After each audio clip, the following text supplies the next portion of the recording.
the story of St. Francis of Assisi.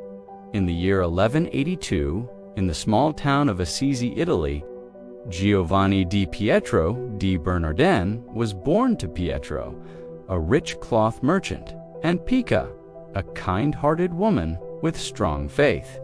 When Pietro returned from a business trip to France, he called his son Francesco, or the Frenchman, because of his love for all things French.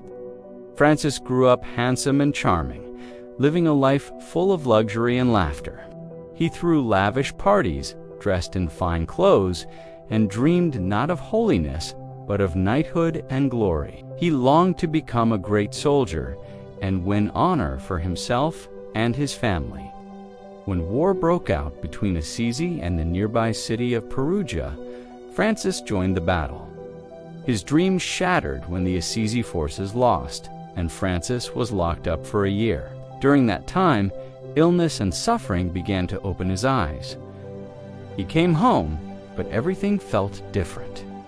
He felt empty and restless, realizing his life of fun lacked real meaning. As Francis set out on another adventure for glory, a mysterious voice whispered deep in his heart, "Francis, who can reward you more, your master or the Lord?" He realized that serving God was the greater calling, and he turned back home. From then on, Francis spent more time in prayer and solitude. One day, while praying in the old, crumbling church of San Damiano, he heard Jesus speak to him, "Francis, rebuild my church." Taking the command literally, Francis sold some of his father's expensive cloth to repair the church. His father was furious and demanded that Francis return the money.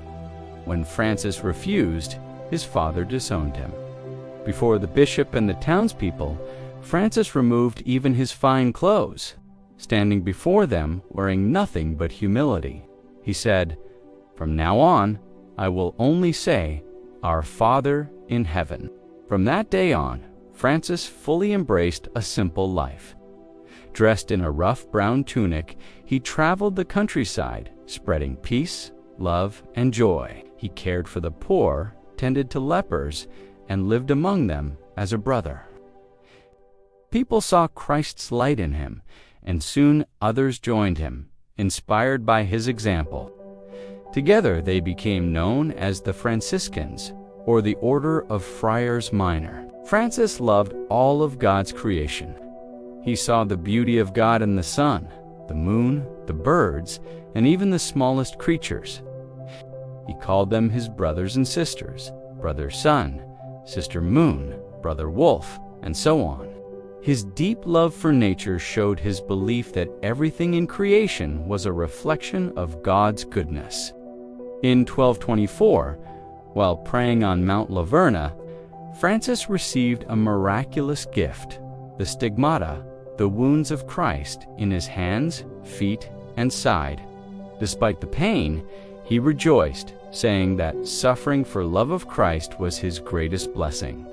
It was a sign of his deep union with Jesus, suffering and love. 2 years later, weak and nearly blind, Francis returned to Assisi. On October 3, 1226, at the age of 44, St. Francis of Assisi peacefully returned to God.